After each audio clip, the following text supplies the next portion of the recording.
देखिए पदार्थ के बारे में जो है कल हम उसका प्रतीति गुण को समझे थे कि पदार्थ में कौन कौन से गुण होते हैं ना। आज जो हम पढ़ेंगे भाग 2 में पढ़ेंगे कि पदार्थ का तो प्रतीति गुण हम जान गए कि क्या क्या उसमें गुण है। कुछ पदार्थ से मुलायम थे तो कुछ कठोर था तो कुछ चमकीला था, कुछ क्या था हल्का था कुछ भारी था, है ना। तो इस ढंग से पदार्थ की जो गुण है उसको समझ लिए थे। आज हम एक दो क्रियाकलाप बच गया था, उसको करने के बाद हम पढ़ेंगे पदार्थों के समूह बनाने के लिए, है ना। गुण के आधार पे जो पदार्थ का जो गुण था ना उसके अनुसार हम वस्तु का कुछ समूहीकरण करें, है ना, अरेंज करें, है ना, कि कौन वस्तु को हम किस समूह में रख देंगे, है ना, कौन सा वस्तु को कौन सा समूह में रखेंगे, उसको हम लोग बनाएंगे और 5-5 को कॉपी पर उसको हम लोग लिखेंगे। जैसे मान लिया जाए कि अब जो खाने वाला चीज एक जगह रखेंगे। देखिएगा दुकान में आप जाते हैं ना तो दुकान में भी देखिए खाने वाला चीज एक जगह रखता है, बिस्कुट है या चॉकलेट है एक जगह रखता है। फिर देखिएगा साबुन है तो साबुन सरफ सोडा एक तरफ रखता है ना। फिर देखिए चावल है गेहूं है तो एक तरफ रखता है, दाल है तो एक तरफ रखता है। उसको क्या है पदार्थ के गुण के आधार, है ना। आप जब पढ़े इस अध्याय को तो क्या फायदा हो कि कैसे हम वस्तु को कहां कौन वस्तु को रखेंगे, कहां से कौन पदार्थ को हम रखेंगे, है ना। तो एक क्रियाकलाप छोटा सा बच गया था कि गर्म पानी में और ठंडा पानी घुलने की क्षमता बराबर है कि कम बेसी, है ना। तो देखिए इसमें हम ले लेते हैं आपको ठंडा पानी है ना, ठंडा पानी ले लीजिए। और एक में हम लेते हैं गर्म पानी, इसमें क्या लेते हैं गर्म पानी हम लेते हैं। अब देखिएगा कि हम कोई सामान को इसमें घोलते हैं, ये नमक है ना, अब ध्यान दीजिएगा कौन में जल्दी घुलता है।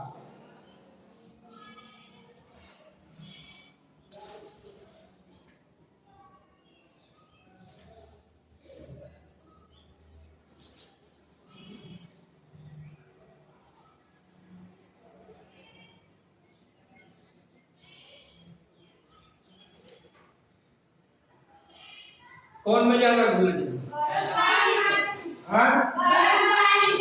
देखिए इसमें गर्म पानी है ना, इसमें घुल गया जल्दी, घुल गया ना। और इसमें ठंडा पानी है ना, इसमें बचा हुआ है ना घुलने से। तो गर्म पानी में कोई पदार्थ क्या होता है जल्दी घुलता है ना। ठंडा पानी के अपेक्षा गर्म पानी में कोई पदार्थ क्या होता है तेजी से घुलता है, जल्दी घुलता है ना। अब जो है कि पदार्थ का गुण हम समझ लिए, अब इसको है समूह बनाना, समूहीकरण बनाना। तो इसको पढ़ने से हमको एक फायदा होगा विभिन्न प्रकार के पदार्थ कि हम कोई भी अपने दैनिक जीवन में कौन वस्तु को घर में हो चाहे आप अपनी दुकान में किस ढंग से सजाते हैं, है ना। आप जाइए देखिएगा वो दुकान में, आप जाइए दुकान में आपको जाके देखिएगा और वहां देखिए मुआयना करिएगा दुकान में कि दुकानदार जो सामान को सरियाए हुए हैं, जो रखे हुए हैं, कैसे रखे हुए हैं, किस आधार पे रखा, उसको देखना है। एक चार्ट पेपर पर आप लोग को बनाना है ना। कॉपी निकाल लिए? अब अभ्यास तो हम लोग देखते हैं, है ना।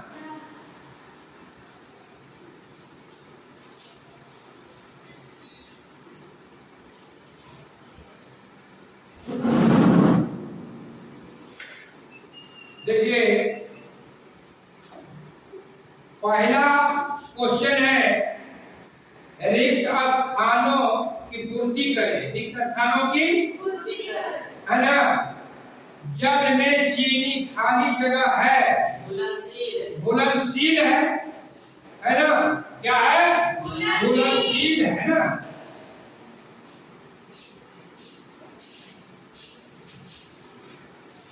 लिख लिए। इसको विलय भी लिखते हैं। क्या लिखते हैं? विलय, विलय है ना? विलय लिखते हैं ना? घुलनशील लिखिए चाहे विलय, विलय है, दोनों में से कोई लिख सकते हैं ना? उसके बाद है खाली जगह पदार्थ से होकर प्रकाश अंततः पार होता है, पारभासी। पारभासी क्या लिखाएगा? पारभासी, पारभासी लिख लिए। उसके बाद है कुछ गैस जल में क्या है? घुलनशील है। क्या है? घुलनशील है, लिख लीजिए। फिर है चौथा, कुछ पदार्थ ठंडे पानी में देरी से दे, है ना? ठंडे पानी में क्या है? देर से, है ना? गर्म पानी में जल्दी, गर्म पानी में जल्दी। अब कहता है स्तंभ या का स्तंभ व से सही मिलान करिए, पीलिए, है ना? तो उसको हो जाएगा चीनी नमक, ठीक ना? और मिले उसमें हो जाएगा लोहा रेत, बालू की रेत, है ना? फिर चमकने वाले पदार्थ प्राय धातु होते हैं। चमकने वाले पदार्थ क्या होते हैं? प्राय धातु होते हैं। उसके बाद है जल में विलीन गैस, ऑक्सीजन, है ना? ऑक्सीजन H2O, है ना? H2O बने जल में कौन गैस घुलनशील है? ऑक्सीजन, है ना? अब लिखिए आप तीसरा, निम्न वाक्यों में रिक्त स्थानों की पूर्ति करें। नीचे आपको दिया उसी में से पूर्ति करना है ना? वे पदार्थ को आसानी से दबाए या खरोचे जा सकते हैं, वे पदार्थ कहलाते हैं कोमल। क्या होगा? कोमल। हमारे हाथ में तैलीय पेंट और कचरा लग जाता है तो हम साफ करते हैं केसर तेल से। देखते हैं घर में पेंट करते हैं तो केसर तेल से छुड़ाते, चाहे कचरा लग जाता है तो केसर तेल। दूसरा में लिख लीजिए हमारा तीसरा, वे पदार्थ जिससे होकर वस्तु को देखा जा सकता है। क्या होगा? चौथा, वे पदार्थ जिससे होकर वस्तु को नहीं देखा जा सकता है। ठीक है। पानी पर तैरने वाले वस्तु हल्की तथा पानी में डूब जाने वाले वस्तु। ठीक है। सही विकल्प चुनिए। निम्नलिखित में कोमल पदार्थ है साबुन, रबर, लकड़ी, लोहा। निम्न पदार्थ में चमक होती है ना? तांबा में भी होता है, लेकिन सोना में सबसे चमक होता है। ठीक है। निम्न में से कौन से पदार्थ जल के अलावा भी घोलक कहलाता है? तेल। वह घोल जिसमें घुल्य पदार्थ की आर मात्रा घुलने की क्षमता नहीं होती है, असंतृप्त। क्या होगा? असंतृप्त, है ना? कहता है मात्रा घुलने की क्षमता नहीं है, संतृप्त नहीं, संतृप्त हो। संतृप्त में घुलने की क्षमता होती है। नहीं, संतृप्त हो गया तो नहीं घुलेगा, असंतृप्त है तब घुलेगा। संतृप्त जब घोल हो जाएगा तब नहीं घुलेगा। उसमें होगा संतृप्त। लिखिए संतृप्त, ठीक है ना? संतृप्त लिखिए। संतृप्त जैसे मान लिया प्यासा हो गया, प्यास लगा हुआ, ऐसे समझ। आपको कोई आएगा एक बूंद पानी दे दिया जीभ पर, आप संतृप्त हो जाएगा। पूरा आप पानी पीजिएगा तब संतृप्त होइएगा, आपको प्यास लगेगा। तो वो कोई पदार्थ की घुलने की क्षमता उसमें अब नहीं रहेगा, उसमें पानी में जो घोलक में, तब वो क्या है, संतृप्त घोलता है, उसको आग भरने की क्षमता नहीं रहेगा, उसको क्या बोलते हैं, संतृप्त घोल।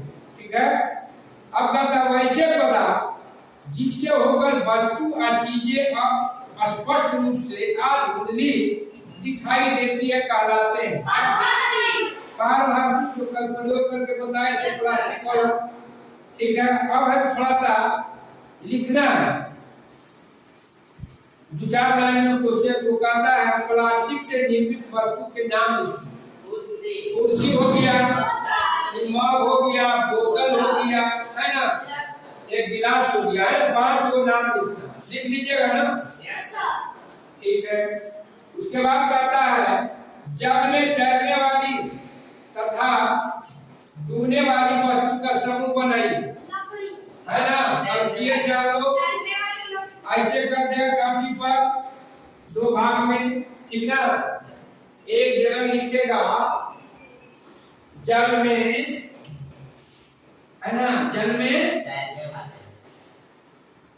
तैरने वाले, और दूसरा कॉलम में कहा लिखिएगा जल में नहीं तैरने वाला, है ना, तैरने वाला लिख देगा। तैरने, जल में तैरने वाला कौन था, लकड़ी, हाँ, इधर क्या लिखिएगा, लोहा, है। इसी ढंग से पैको लिखना है 5, पैको लिखना है 5। फिर है पारभासी, पारदर्शी एवं अपारदर्शी वस्तु में अंतर, अंतर, है ना। लिख दीजिएगा पारदर्शी, जिससे आर पार दिखता है, पारभासी, है ना, है ना, उससे दिखता है लेकिन धुंधला दिखता है। पारभासी, पारदर्शी हुआ, पार पार दिखता, अपारदर्शी जिससे आर पार नहीं दिखता, है ना। संतृप्त घोल किसे कहते हैं, उदाहरण सहित समझाइए। इसको प्रयोग करके हम बता देते हैं।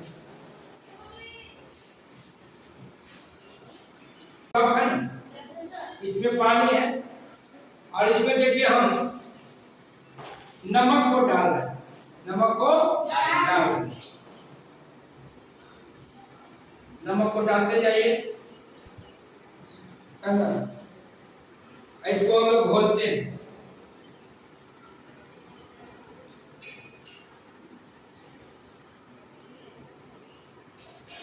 आप डालिए,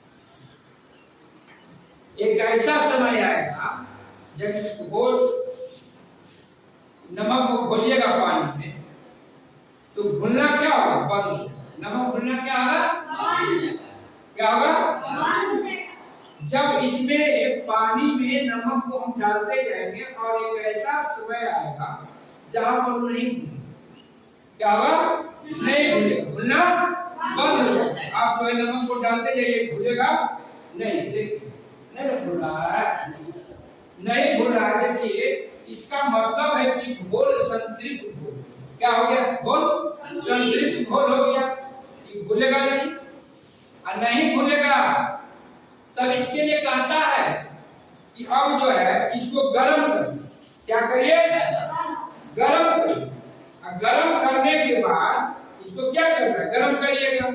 जब इसको हम गर्म करेंगे, है ना, स्प्लिट फ्लेम पे, है ना, जब गर्म करेगा तो क्या होगा, अब फिर इसमें चीनी थोड़ा सा आप डालिए, चाहे नमक डालिए। देखिए जब गर्म करिएगा तो घुलना उसमें शुरू हो जाएगा, क्या आएगा, है ना। ठंडा पानी में घोल रहे थे, नहीं घुल रहा था, फिर जब हम गर्म करके उसको गर्म किया, फिर थोड़ा सा उसमें हम नमक को डाल, फिर क्या होगा, घुलना शुरू हो, है ना। तो कहता है कि संतृप्त घोल किसे कहते हैं, उदाहरण से ही समझाइए। कोई उदाहरण हुआ कि हम एक गिलास लेंगे, चाहे कोई एक बर्तन लेंगे, उसमें हम नमक चाहे चीनी को घोलेंगे, है ना, चीनी डालते जाएंगे, जब देखेंगे कि उस पानी में नमक या चीनी का घुलना बंद हो गया तो उसे हम क्या कहते हैं, है ना। इस तरह से आपका आज जो है विभिन्न प्रकार के पदार्थ का चैप्टर क्या हुआ, समाप्त हो गया। भाग 1 में भी और भाग 2 मिला के आपका अभ्यास भी हो गया। अब जो है अपना अभ्यास जो है ना, सब कॉपी पे बढ़िया से बना लेगा और लाके दिखा। इसमें एक परियोजना का एक क्या है, परियोजना कार्य भी करना है। कहता है किसी कमरे में, घर में तथा अपने आसपास में रखी वस्तु को कुछ मिनट तक परीक्षण के पश्चात विशिष्ट गुण के साथ नाम लिखिए। आपस में तुलना करके वर्गीकरण कीजिए तथा उसे चार्ट पेपर पर लिखना है ना। दुकान में जाइएगा, उसको देखिएगा, है ना। तो सामान का देखिएगा, सामान है सरल का छोटा का क्या उसके अनुसार आप करके चार्ट पेपर पर आप लिखिए। जब तक नहीं करिएगा, जब तक आप विज्ञान सीखिएगा नहीं। विज्ञान का काम करिए, अब ठीक है।